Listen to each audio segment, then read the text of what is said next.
अस्सलाम वालेकुम students, I hope you people are doing good. As you know very well कि हम लोगों ने चैप्टर नंबर 12 स्टार्ट किया हुआ था, coordination and control, and in the last video lecture we discussed about feedback mechanism. आज का जो हमारा टॉपिक है which we are going to discuss is disorders of nervous system. ये आपके न्यू सिलेबस में इंक्लूड नहीं है, but for the sake of knowledge as a biology student आप लोगों को ये पता होना चाहिए। So we will have an overview of these two diseases today and then we will start the next chapter, reproduction. So बात करते हैं पैरालिसिस की। पैरालिसिस में बेसिकली कंप्लीट लॉस हो जाता है फंक्शन का बाय वन और मोर मसल ग्रुप्स। अब ये होता क्यों है loss? It is due to damage of CNS. अब सीएनएस में ब्रेन या स्पाइनल कॉर्ड में से किसी का भी डैमेज हो जाता है। अब पूरा ब्रेन और पूरा स्पाइनल कॉर्ड डैमेज नहीं होता, एक स्पेसिफिक एरिया डैमेज हो जाता है, और वो स्पेसिफिक एरिया जिन मसल्स को कंट्रोल कर रहा होगा उनका फंक्शनल लॉस हो जाएगा। अब ये डैमेज होता क्यों है? ये डैमेज होता है ड्यू टू स्ट्रोक। स्ट्रोक वो कंडीशन है जिसमें ब्लड सप्लाई, जो ब्लड वेसल्स हैं जो ब्रेन को ब्लड सप्लाई दे रही हैं, उनमें डैमेज हो जाता है, उनकी रप्चरिंग हो जाती है और ब्लड जो है वो उनसे बाहर आना शुरू हो जाएगा। जब वो फट जाएंगी तो ऑब्वियस सी बात है ब्लड जो है वो बाहर आ जाएगा और उतने एरिया को इफेक्ट कर देगा। इसके अलावा ब्लड वेसल्स के अंदर ब्लड क्लॉटिंग भी हो सकती है, उसकी वजह से भी स्ट्रोक हो सकता है और उसकी वजह से आपका सीएनएस डैमेज हो सकता है। इसके अलावा पोलियो वायरसेस जो हैं वो एक पॉइज़न प्रोड्यूस करते हैं, उस पॉइज़न की वजह से भी पैरालिसिस हो जाता है। आप लोगों को इसलिए बचपन में जो है वो पोलियो के ड्रॉप्स पिलाए जाते हैं, और जो पेरेंट्स जो हैं वो बच्चों को पोलियो के ड्रॉप्स नहीं पिलाते तो आपने देखा होगा बच्चे माजूर हो जाते हैं। वो उनके बेसिकली उनमें पैरालिसिस हो जाता है, क्योंकि पोलियो वायरस जो है वो ऐसा पॉइज़न प्रोड्यूस करता है जो आपके सीएनएस को इफ़ेक्ट करता है, उसको डैमेज कर सकता है और अल्टीमेटली बच्चा जो है वो माजूर हो जाता है।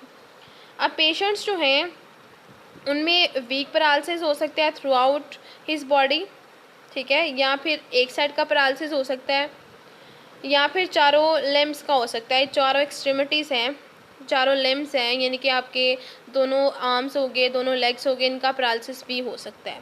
तो ये बेसिकली डिपेंड करता है कि ब्रेन में डैमेज कितना हुआ है, स्पाइनल कॉर्ड में डैमेज कितना हुआ है, उस डैमेज के अकॉर्डिंग पैरालिसिस होता है। अगर वो एरिया हुआ है जो आपकी एक साइड को कंट्रोल कर रहा है, ठीक है, तो वो एक साइड का पैरालिसिस हो जाएगा। अगर आपकी वो एरिया डैमेज हो गया है जो आपकी एक्सट्रीमिटीज़ के मसल्स को कंट्रोल कर रहे हैं, तो वो क्या होगा, उन एरियाज़ की वजह से आपके मसल्स जो हैं, जो आपके एक्सट्रीमिटीज़ के मसल्स हैं, इनका फंक्शन लॉस हो जाएगा। बेसिकली इसमें आपकी बोन्स वगैरह इंटैक्ट रहती हैं, बट यू कांट मूव, आप नहीं हिल सकते, आप कोई मूवमेंट नहीं कर सकते। इसकी रीज़न ये है कि आपके मसल तो इंटैक्ट होते हैं, बट जो आपका ब्रेन है डैमेज हो चुका है। ब्रेन जो है वो आपको प्रॉपर सिग्नल नहीं भेज पा रहा, प्रॉपर इम्पल्सेस नहीं भेज पा रहा, तो आपके मसल जो है वो रिस्पॉन्ड नहीं कर पा रहे, इसलिए फंक्शनल लॉस हो जाता है। नेक्स्ट बात करते हैं एपिलेप्सी। एपिलेप्सी जो है मिर्गी भी बोलते हैं, अक्सर आप लोगों ने मिर्गी के दौरे के बारे में सुना होगा, तो वो एपिलेप्सी होता है। एपिलेप्सी भी एक नर्वस डिसऑर्डर है। इसमें बेसिकली क्या होता है, जो नर्व इम्पल्सिस हैं उनका एबनॉर्मल और एक्सेसिव डिस्चार्ज होना शुरू हो जाता है ब्रेन से, ठीक है, ओवर वर्किंग होना शुरू हो जाती है, बार बार इम्पल्सिस आ रही हैं, बार बार उनका डिस्चार्ज हो रहा है, तो उसकी वजह से क्या होता है, पेशेंट के अंदर सीजर्स आना शुरू हो जाते हैं, झटके उसको लगना शुरू हो जाते हैं, कन्वल्जन्स होना शुरू हो जाते हैं। तो ये बेसिकली टेम्पररी एबनॉर्मल स्टेट है ब्रेन की जिसमें कन्वल्जन्स होते हैं। जो यंगर पीपल हैं, एपिलेप्सी उनमें जेनेटिक भी हो सकती है और डेवलपमेंटल कॉजेज़ की वजह से भी हो सकती है। जब उसकी ब्रेन की डेवलपमेंट हो रही थी तो प्रॉपर डेवलपमेंट नहीं हो पाई, तो इस वजह से भी हो सकता है, या जेनेटिक्स में उनके जीन्स में ही है, जीन्स में कोई म्यूटेशन हो गई है, या पेरेंट्स को ऐसा कोई मसला था, या उनकी फैमिली में कोई किसी को मसला था, तो उनको भी एपिलेप्सी का मसला हो सकता है। जो ओवर एज पीपल हैं 40+ जो होते हैं, उनमें ट्यूमर जो है it is the major cause of epilepsy. Tumour you know very well cancer को बोलते हैं, तो जो ब्रेन ट्यूमर्स हैं उनकी वजह से भी एपिलेप्सी हो सकती है, क्योंकि ब्रेन ट्यूमर में क्या हो रहा है, एक्सेसिव ग्रोथ हो रही है। जब एक्सेसिव ग्रोथ हो रही है, वहाँ पे क्लॉट सा बन गया है, ठीक है, वहाँ ट्यूमर बन गया है, तो ज़्यादा पल्सेस का डिस्चार्ज भी होना शुरू हो जाएगा, तो बॉडी जो है वो एबनॉर्मली बिहेव करना शुरू हो जाएगी। हेड ट्रॉमा, इसके अलावा सीएनएस का इन्फेक्शन कोई हो गया है, ठीक है, हेड ट्रॉमा में, ट्रॉमा इंजरी को बोलते हैं, कोई एक्सीडेंटल केस हुआ है या आप कहीं से गिर गए हैं, तो उस केस में क्या होगा, हेड पे अगर ट्रॉमा हुआ है, कोई स्पेसिफिक एरिया जो है वो इफेक्टेड हो गया है, तो उसकी वजह से भी एपिलेप्सी का इशू हो सकता है। सीएनएस में कोई इन्फेक्शन हो गया है, मेम्ब्रेन्स जो हम लोगों ने पढ़ी थी, मेनिंजेस होगी, उनमें कोई इन्फेक्शन हो गया है, तो उसकी वजह से भी ये हो सकता है। एपिलेप्सी का कोई क्योर नहीं है अभी तक, ठीक है। हम लोग सिर्फ मेडिसिन देकर इसको कंट्रोल करते हैं। पेशेंट्स जो रेगुलर बेसिस पर खाते हैं, ठीक है, मेडिसिन, वो ठीक रहते हैं। अगर कहीं एक आधा दिन उनसे मिस हो गया तो उनको एपिलेप्सी का इशू हो सकता है, उनको कन्वल्जन्स दोबारा से हो सकते हैं, सीजर्स हो सकते हैं। तो इसलिए पेशेंट्स को जो है उनको डेली ट्रीटमेंट के तौर पर हम लोग जो है वो मेडिसिन देते हैं ताकि सीजर्स ना हो। उन मेडिसिन को हम बोलते हैं एंटी एपिलेप्टिक ड्रग्स या एंटी कन्वल्सेंट ड्रग्स। ये ड्रग्स क्या करते हैं, ये बॉडी को जो है वो सीजर से या कन्वल्जन से प्रोटेक्ट करते हैं और इनकी प्रिवेंशन करवाते हैं। So this is all about epilepsy. इसके अलावा एक और कंडीशन बताई जाती है, वो कहते हैं कि एपिलेप्सी का अगर किसी को फॉर एग्जांपल अटैक हुआ है, ठीक है, दौरा पड़ गया है मिर्गी का, तो उस केस में उसकी ज़ुबान माउथ के नीचे कोई चीज़ नहीं रखनी चाहिए क्योंकि वो नॉर्मल स्टेट में नहीं होता, तो वो अपनी ही टंग को बाइट कर सकता है। सो दैट्स वाई इन चीज़ों से अवॉइड करना चाहिए। रही बात पैरालिसिस की, तो पैरालिसिस के ट्रीटमेंट जो है, इसका ट्रीटमेंट हम लोग या तो सर्जरी भी हो सकती है, ब्रेन के स्पेसिफिक एरिया को हम लोग सर्जरी के थ्रू क्योर कर सकते हैं। इसके अलावा फिजियोथेरापी जो है वो बहुत ज़्यादा इंपॉर्टेंट रोल प्ले करती है पैरालिसिस के ट्रीटमेंट के अंदर। So this is all about disorders of nervous system. मैंने आपको ये इसलिए टॉपिक पढ़ाया है कि एटलीस्ट आप लोगों को इसके बारे में नॉलेज होनी चाहिए। आप बचपन से मिर्गी का दौरा सुनते आ रहे हैं, फालिज के बारे में सुनते आ रहे हैं, but you don't have any idea about it. So अब आप लोगों को इसके बारे में आइडिया होना चाहिए कि ये डिसऑर्डर्स हैं क्या और ये डिसऑर्डर्स किस तरह होती हैं और इनका हम ट्रीटमेंट क्या कर सकते हैं। सो आज जो है हम लोग नेक्स्ट चैप्टर स्टार्ट करेंगे, चैप्टर नंबर 14 रिप्रोडक्शन, और ये लास्ट चैप्टर है। बाकी सारे चैप्टर्स जो हैं वो हम लोग कवर कर चुके हैं। सो reproduction, what is reproduction? Reproduction का मतलब है अपने जैसे इंडिविजुअल्स को प्रोड्यूस करना, ठीक है। सेम स्पीशी के इंडिविजुअल्स जो हैं वो अपने जैसे ही इंडिविजुअल्स प्रोड्यूस करते हैं, नेक्स्ट जनरेशन आती है स्पीशीज़ की, तो इस प्रोसेस को हम बोलते हैं रिप्रोडक्शन। आपको पता है, आपने डिफरेंट ऑर्गेनिजम्स देखे हैं। लॉयन अपने जैसे ऑर्गेनिज्म प्रोड्यूस करता है, हॉर्स अपने जैसा ऑर्गेनिज्म प्रोड्यूस करता है, इंसान अपने जैसे ऑर्गेनिज्म प्रोड्यूस करते हैं। तो ये प्रोसेस जो है इसको हम बोलते हैं रिप्रोडक्शन, ठीक है, यानी कि production of individuals of the same species. Reproduction जो है it is essential for the survival of species, लेकिन ये इंडिविजुअल के सर्वाइवल के लिए इम्पॉर्टेंट नहीं है, एसेंशियल नहीं है, बट स्पीशी के सर्वाइवल के लिए रिप्रोडक्शन इज़ वेरी इंपॉर्टेंट, ठीक है। क्योंकि ये क्या करती है, because reproduction ensures the genetic material of one generation is transmitted to the next generation. तो अगर वो कॉन्टीन्यूसली जो है वो होता जा रहा है, ट्रांसफ़र होता जा रहा है एक जनरेशन से नेक्स्ट जनरेशन में, तो ऑब्वियस सी बात है वो स्पीशी जो है वो एक्सटिंक्ट नहीं होगी, वो ख़त्म नहीं होगी। और अगर रिप्रोडक्शन का प्रोसेस नहीं होता तो वो स्पीशी और उसका DNA वहीं पे सब कुछ ख़त्म हो जाएगा with the death of that species. So it is very important for the survival of species but not for the individual. So हमेशा आपको पता है कि इंडिविजुअल्स जो हैं वो डिफरेंट रीजंस की वजह से मरते हैं। डिजीज़ हो सकती है, कॉम्पिटिशन हो सकता है, जेनेटिक फैक्टर्स हो सकते हैं।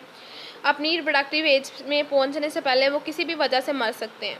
सिर्फ वही ऑर्गेनिज्म बचेगा जो फिट होगा, बेस्ट होगा और इन्वायरमेंट में बेहतर तरीके से सर्वाइव कर सकता है। हम लोगों ने जब पढ़ा था सर्वाइवल ऑफ द फीटेस्ट के बारे में, एवोल्यूशन की थ्योरी हम लोगों ने पढ़ी थी, तो उसमें हमने यही पढ़ा था कि सर्वाइवल ऑफ द फिटेस्ट, जो सबसे ज़्यादा फिट होगा इन्वायरमेंट के अंदर और अपने आप को बेहतर तरीके से एडजस्ट कर पाएगा, जिसका जेनेटिक मटेरियल अच्छा होगा, बेहतर होगा, वही क्या कर सकता है, रिप्रोड्यूस कर सकता है और अपनी जनरेशन बढ़ा सकता है। सो बेसिकली रिप्रोडक्शन जो है सिंपल एक प्रोसेस है जिसमें एक ऑर्गेनिज्म जो है वो अपने जैसे न्यू ऑर्गेनिजम्स को रिप्रोड्यूस करता है। इसकी दो टाइप्स हैं, आप स्टार्टिंग से पढ़ते आ रहे हैं, asexual reproduction and sexual reproduction. Asexual reproduction की बात करें तो एसेक्सुअल रिप्रोडक्शन में एक पेरेंट इन्वॉल्व होता है, सेल जो है सिंपल डिवीजन करता है और अपनी जैसे एग्जैक्ट कॉपी प्रोड्यूस कर देता है, जेनेटिक मटेरियल भी सेम होता है आने वाली जनरेशन का। दूसरी जो हमारे पास है वो है सेक्सुअल रिप्रोडक्शन। सेक्सुअल रिप्रोडक्शन जो है इसमें टू पेरेंट इन्वॉल्व होते हैं, मेल और फीमेल। मेल और फीमेल जो है गैमीट्स, उनके फ्यूजन होती है, उनके फ्यूजन से हमारे पास जाइगोट बनता है और फिर न्यू ऑर्गेनिज्म बनता है।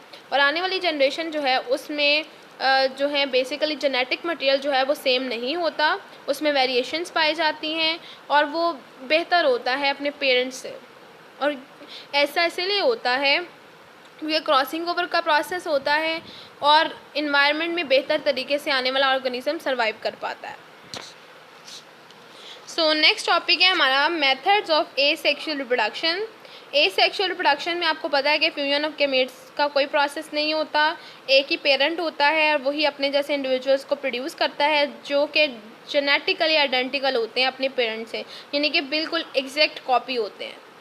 सो सबसे पहला मेथड जो है वो है बाइनरी फिशन। बाइनरी का मतलब होता है 2। तो बाइनरी फिशन में बेसिकली जो एक सेल है या एक ऑर्गेनिज्म है वो डिवाइड होता है और 2 अपने जैसे ऑर्गेनिजम्स प्रोड्यूस करता है। ये सबसे ज़्यादा कॉमन और सिंपलेस्ट मेथड है एसेक्सुअल रिप्रोडक्शन का।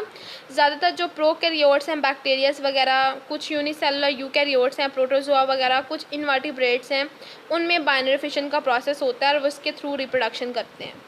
बाइनरी फिशन में अगर बैक्टीरिया की बात करें तो क्या होता है, डीएनए जो सबसे पहले है उनकी बात करते हैं, डीएनए डुप्लीकेट होता है। डुप्लीकेट होने के बाद डीएनए की 2 कॉपीज़ बन जाती हैं। वो 2 कॉपीज़ जो हैं वो क्या करती हैं, एक कॉपी एक पोल पर चली जाती है, दूसरी कॉपी दूसरे पोल पर चली जाती है सेल के। अब सेल की जो मेम्ब्रेन है वो इन्वेजिनेट करेगी, फोल्ड होगी सेंटर से और साइटोप्लाज्म जो है उसको डिवाइड कर देगी 2 में। और उसके बाद क्या होगा, new wall cell wall deposit होना शुरू हो जाएगी दोनों मेम्ब्रेन्स के दरमियान और इस तरह रिजल्टेंटली हमारे पास क्या हो जाएगा, 2 डॉटर बैक्टीरियाज बन जाएंगे जो बाद में अपने साइज़ और डिवाइड हो जाएंगे अकॉर्डिंग टू देयर सिचुएशन। ठीक है, कंडीशन के अकॉर्डिंग वो उनकी ग्रोथ भी हो जाएगी और ग्रोथ होने के बाद फर्दर वो भी डिवीजन करेंगे, फिर वो एक बैक्टीरिया जो है वो भी फर्दर 2 बैक्टीरियाज बनाएगा। इस तरह ये प्रोसेस चलता रहता है। तो हेयर इज़ द डायग्राम, आप देख सकते हैं। सबसे पहले देखें पेरेंट बैक्टीरिया में उसका डीएनए डुप्लीकेट किया। अब डीएनए जो है उसकी कॉपीज़ बन गई, वो अपोजिट पोल पर मूव कर गई, एक पोल पर चलेगी, दूसरी पोल पर चलेगी। देन सेल मेम्ब्रेन ने इन्वेजिनेट किया और साइटोप्लाज्म जो है वो डिवाइड हो गया और रिजल्टेंटली हमारे पास 2 डॉटर बैक्टीरियाज आ गए। ठीक है, इसी तरह अमीबा की बात करें, अमीबा में भी यही सेम सिचुएशन है, उसमें भी बाइनरी फिशन होती है। पेरेंट अमीबा है उसका न्यूक्लियस डिवाइड करेगा, डुप्लीकेट करेगा, देन उसकी मेम्ब्रेन जो है वो इन्वेजिनेट करेगी, इन्वेजिनेट करने के बाद साइटोप्लाज्म जो है वो डिवाइड हो जाएगा और 2 डॉटर अमीबा आ जाएंगे। ब्लू